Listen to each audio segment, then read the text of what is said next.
Estou lendo o estudo de João a partir do capítulo 7. O versículo aqui eu estava que parei no versículo 39, né? Não é 38. A ideia de alimento espiritual, no entanto, já foi elaborada.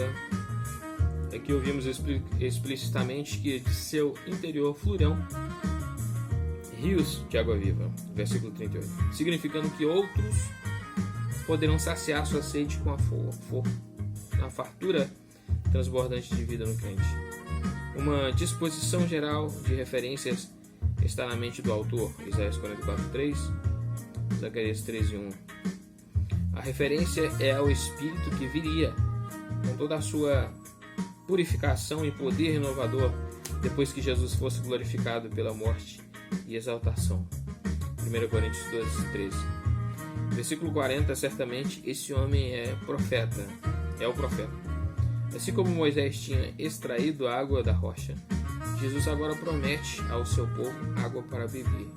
Confira 6,14, 1 Coríntios 10,4. Versículo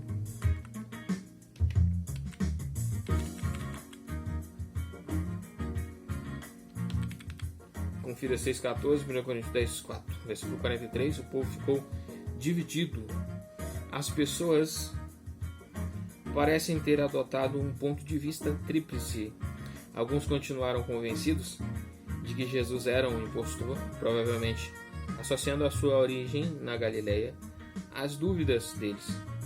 Outros criam que ele poderia ser o precursor profético do Messias. E ainda outros aceitavam as suas afirmações na sua totalidade. Versículo 47, vocês também foram enganados? Os oficiais que voltaram impotentes aos principais sacerdotes não precisaram fazer confissão específica alguma. Sua estupefação dava testemunho eloquente da sua reação a Jesus. Mas os fariseus respondem: nenhum dos líderes espirituais foi assim enganado. Se os outros haviam sido iludidos por este Jesus, pior para eles. Mas eram todos inflexíveis? Não. Um deles, Nicodemos, mostrou sábia imparcialidade, pois tinha de fato concedido uma audiência a ele. Versículo 52, da Galileia não surge profeta. O papiro 66, o mais antigo manuscrito existente de João, traz a notável leitura definido o profeta, confira versículo 40, em vez da ideia de um profeta de nossas outras autoridades. A leitura com o artigo definido havia sido conjecturada por Rudolf Bultmann antes de ser encontrada no papiro 66. A mulher surpreendida em adultério, 753, 811, 753 e 811. É tratado num comentário adicional, vê página 1264. 2. A verdadeira luz e suas implicações. Aqui é o capítulo 8, 12 em diante. Nessa sessão chegamos à segunda grande auto-revelação do Senhor, que é levada ao clímax pela discussão que segue. Versículo 12. Eu sou a luz do mundo. A divisão entre os judeus, confira 7,43, se devia à cegueira. Jesus declara que ele é a luz da qual a vida é a fonte e que brilha no caminho para uma experiência mais completa com Deus. No início, Deus se manifestou ao trazer a luz, Gênesis 1:2. A festa das cabanas, além disso, trazia à memória a orientação divina para Israel por meio da coluna de fogo, e uma cerimônia de luzes era realizada que provia iluminação em todo o templo. Na escuridão, Deus é desconhecido. Aquele que segue Jesus emerge da escuridão caótica como o mundo no princípio. Versículo 15. E eu não julgo ninguém, embora ele tenha autoridade para executar julgamento, como filho do homem, confira 5:27. Jesus o retém, confira 17:2. A afirmação provavelmente explicava a inserção do trecho do adultério que precede essa passagem.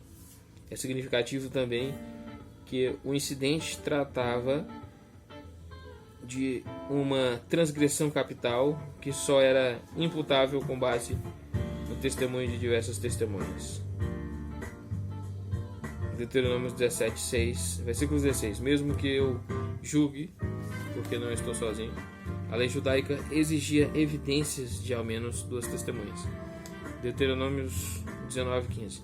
Mas embora o testemunho de Jesus seja irrefutável, eles respondem que não se pode exigir corroboração da evidência de Deus como se ele fosse uma testemunha terrena. Confira versículo 19. Versículo 20. Perto do lugar onde se colocavam as ofertas, a área que continha as caixas de ofertas, provavelmente no pátio das mulheres, perto da câmara do sinédrio, a sua hora. Confira 7:30. Versículo 21. Eu vou embora. Confira 7:33. Agora Jesus explica que a sua partida para o Pai vai ter consequências terríveis para alguns. Versículo 22. Será que ele irá matar-se? Uma interpretação grosseira das palavras de Jesus, mas elas são inconscientemente irônicas, pois ele iria de fato entregar a sua vida. Versículo 23. Vocês são daqui de baixo, ambos os domínios, e o de baixo e o de cima se encontram na terra, que é de fato o cenário do seu conflito. A terminologia pode ser a de um universo em 3 patamares, mas é usada no sentido ético para distinguir os domínios do bem e do mal. Versículo 25. Exatamente o que tenho dito o tempo todo, no grego otikai, lalo e min, poderia ser traduzido pelas palavras iniciais: por que será que eu estou falando com você? Assim, em aneb, que se encaixariam com o restante do trecho. Versículo 28. Quando vocês levantarem o Filho do Homem, embora a ideia de levantar esteja geralmente carregada de implicações teológicas, aqui isso é menos intenso. Jesus se refere ao ato da crucificação pelos homens, que traria, não obstante a sua exaltação. A sua morte vai evidenciar a sua obediência. Sua exaltação vai endossar suas declarações messiânicas. Tão diretas e francas foram as palavras de Jesus aqui que muitos crerão nele.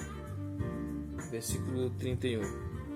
Se vocês permanecerem firmes na minha palavra, alguns judeus tinham crido nele, no grego pepisteukotas auto, de uma maneira que aceitava formalmente o seu ensino.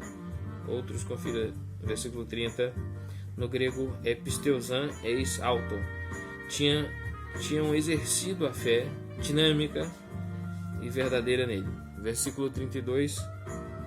E a verdade os libertará. Somente ao colocar de lado todos os preconceitos, a tradição e a vontade própria, pode um homem ver toda a verdade, especialmente a verdade acerca de si mesmo.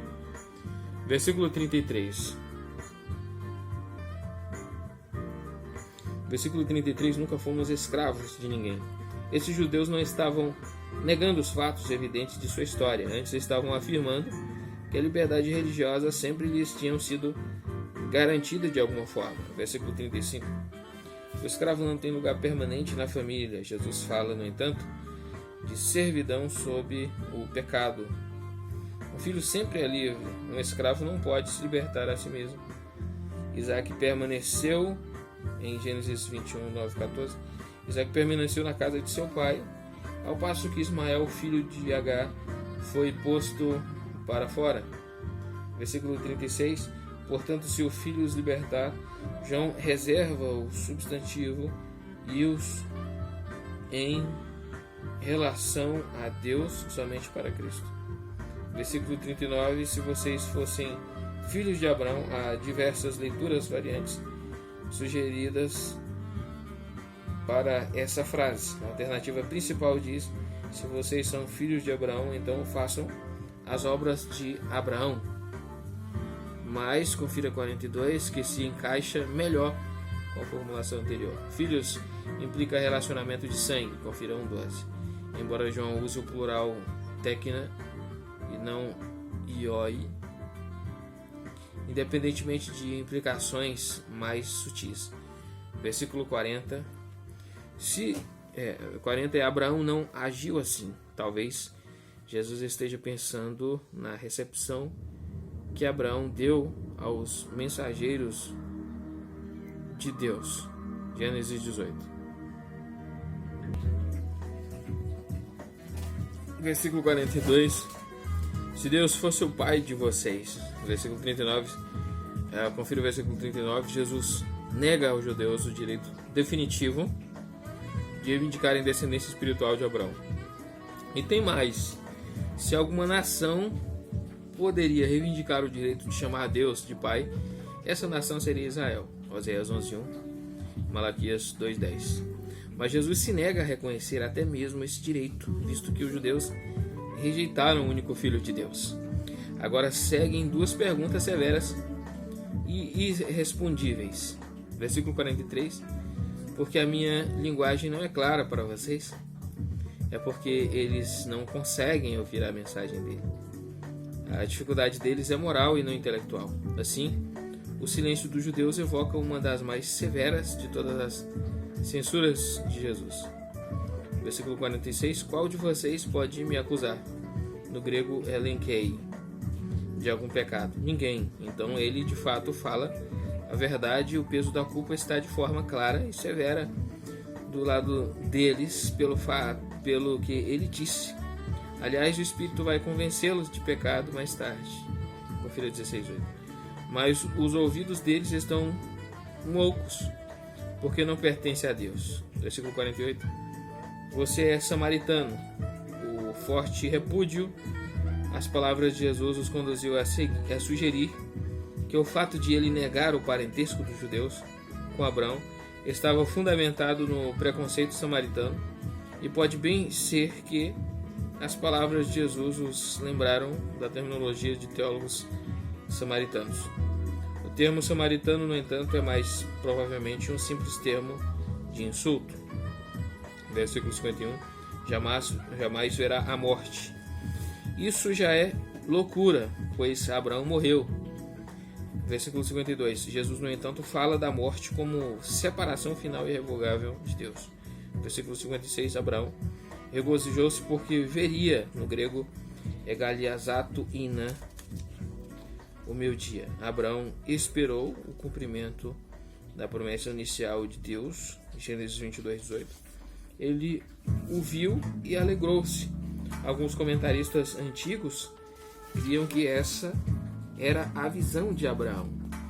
Gênesis 15, 17 e 21 dá a extensão da sua posteridade. Philon interpretou o riso de Abraão, Gênesis 17, 17, como alegria e não incredulidade. Outros têm sugerido que Abraão viu a obra de Cristo lá do paraíso. Certamente é antes uma referência àquela penetração do propósito de Deus pela qual Abraão se alegrou na palavra de Deus, que agora se tornou carne para que os homens o vissem. Mas como perguntam os judeus, pôde ele saber tanto acerca de Abraão? Versículo 58. Antes de Abraão nascer, eu sou. Isso é uma reivindicação clara da existência eterna, que correspondência com o nome inefável foi pretendida no uso que Jesus fez da expressão eu sou. Precisa permanecer aberto a questionamento. Precisamos lembrar que Jesus está primordialmente respondendo ao sofisma dos judeus, concernente à duração da sua vida, mas que eles viram implicações blasfemas no que ele disse está claro. Versículo 59.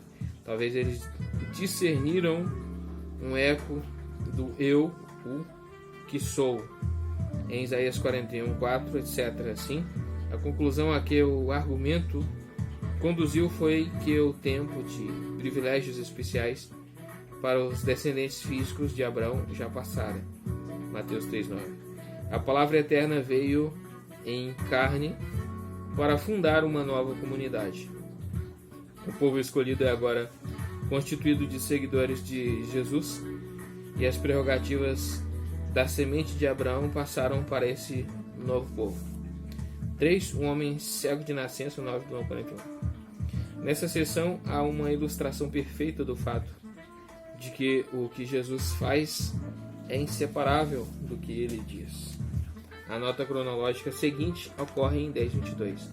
Ali o trecho segue de perto o capítulo 9. Assim, possivelmente, as controvérsias do capítulo 8 devem ser consideradas resumos das discussões ocorridas entre a festa das cabanas e a da dedicação. Versículo 2.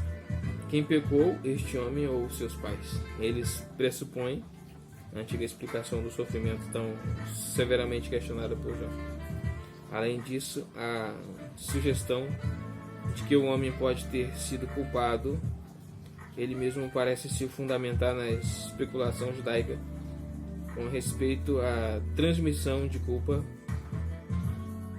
a algo parecido trazido do judaísmo rabínico, em que é sugerido, por exemplo, no Midrash Rabbah de Deuteronômio 31:14, que uma mulher grávida que peca faz seu filho não nascido também pecar.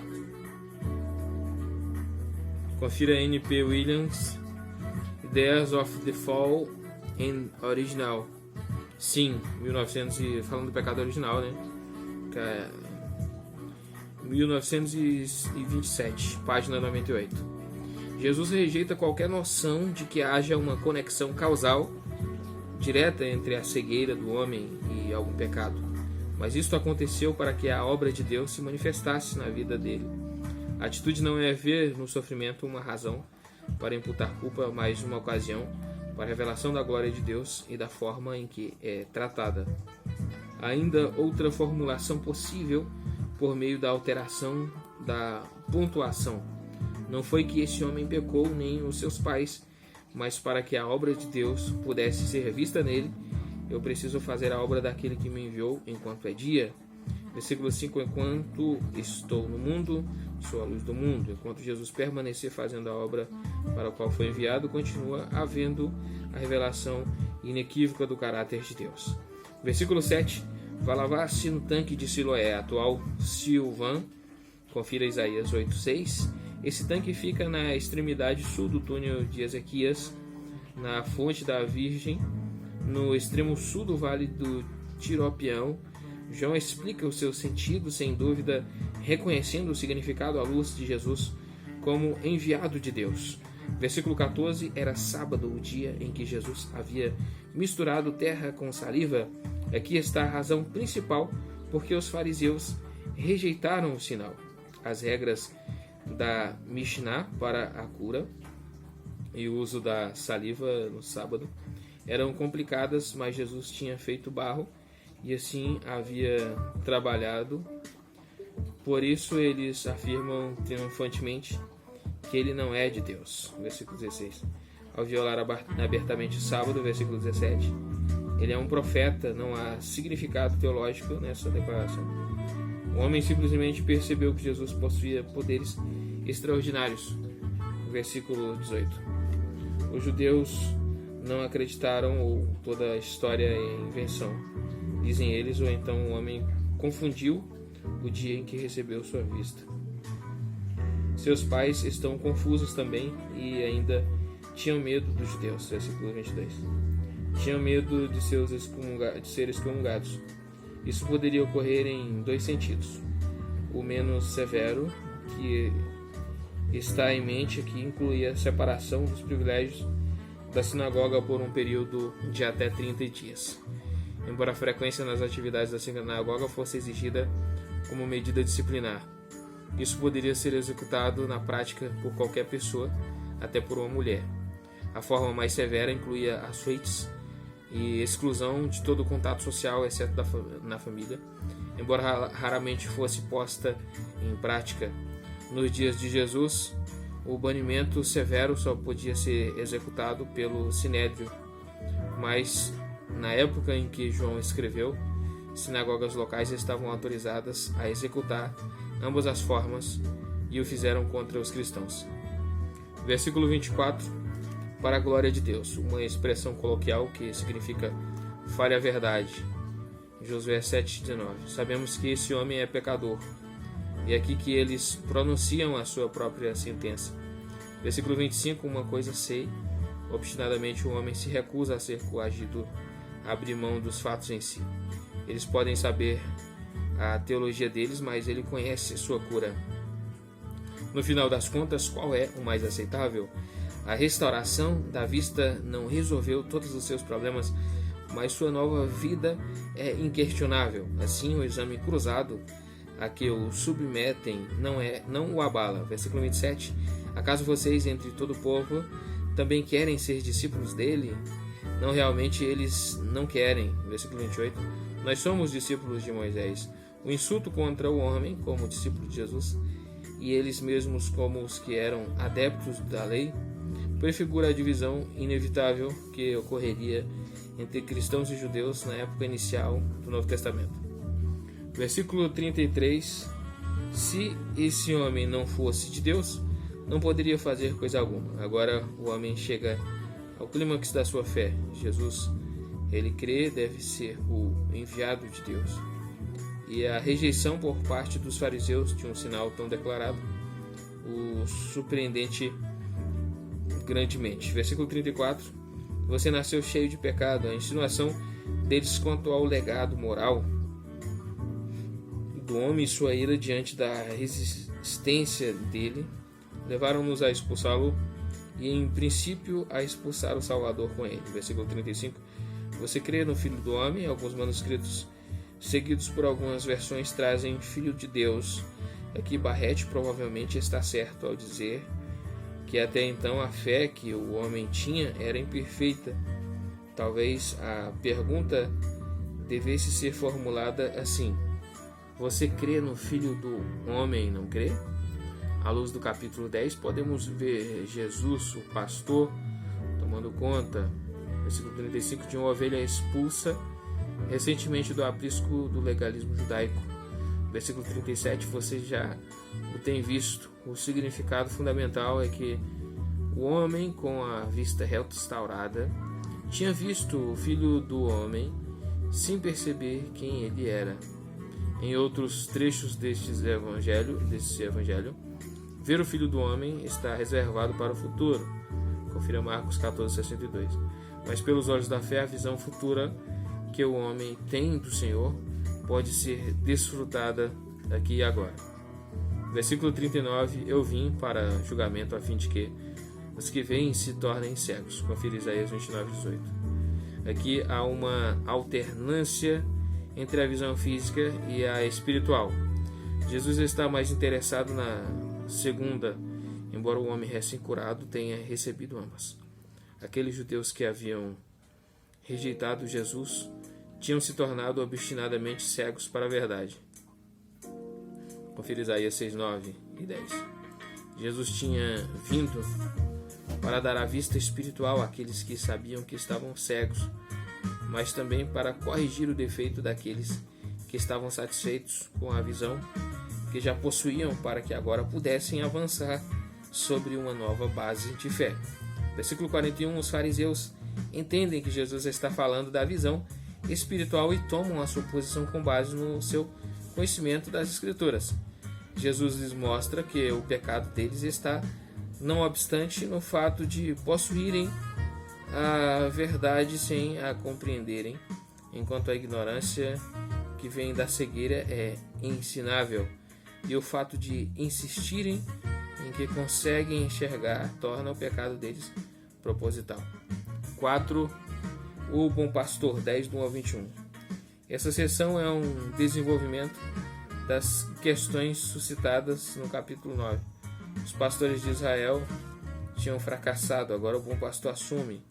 O trecho é uma longa parábola, no grego paroimia, versículo 6, e a alternância entre simbolismo e realidade precisa ser seguida cuidadosamente pelo leitor. Versículo 2: aquele que entra pela porta é o pastor das ovelhas. Aqui está uma referência direta a algo que a maioria dos judeus via diariamente, mas mais tarde, tanto a porta, versículo 7, quanto o pastor, versículo 10, 14, etc., simbolizam diferentes aspectos do próprio Jesus. A formulação sugere que o porteiro era alguém pago por um grupo de pastores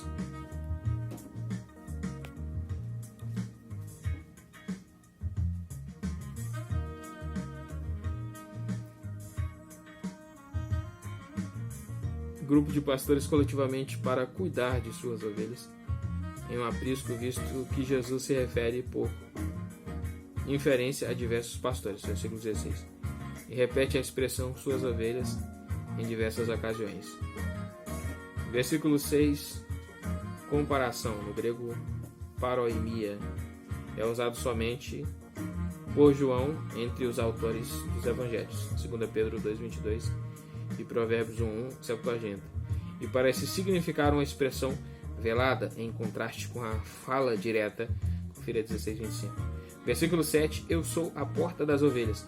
Ele não diz do aprisco, pois está interessado nas ovelhas. Assim, talvez a ideia seria, eu sou a porta para as ovelhas. Versículo 8, todos os que vieram antes de mim. A ênfase aqui é diferentemente do versículo 7.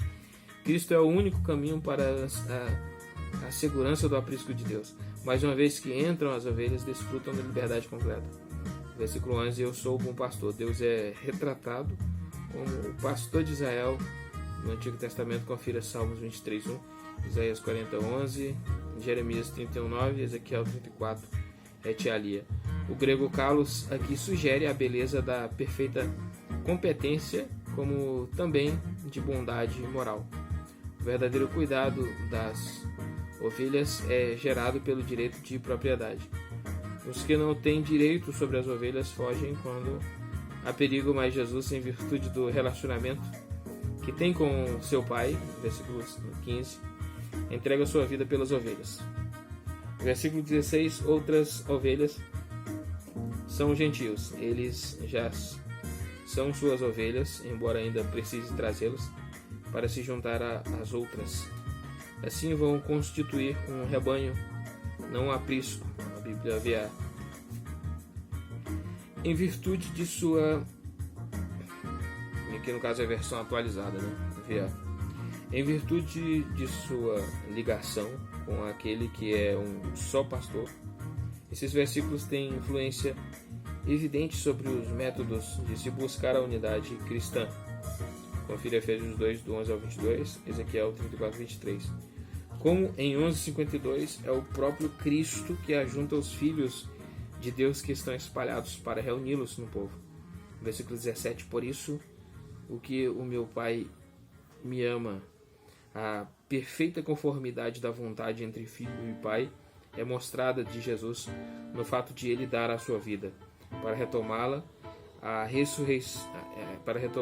ressurreição de Cristo no Novo Testamento é sistematicamente tratada como um ato de Deus. Aqui, no entanto, Jesus mostra que é algo de que ele vai participar com a ação de dar a vida, no grego labo, recebendo-a novamente. Versículo 18, tenho autoridade, isto é, a liberdade soberana, é a prerrogativa de Jesus na sua encarnação, mas ele dá a sua vida em virtude da ordem do Pai, o que fala tanto da autoridade do Pai como da capacidade do Filho de saber o que é a vontade do Pai. Os versículos 19 a 21 seguem muito bem o trecho que termina em 9:41, e alguns estudiosos os transferem para essa posição, mas visto que não há evidência textual para isso, a justificativa é insuficiente. Agora vai para o quinto último encontro com os judeus. É isso aí.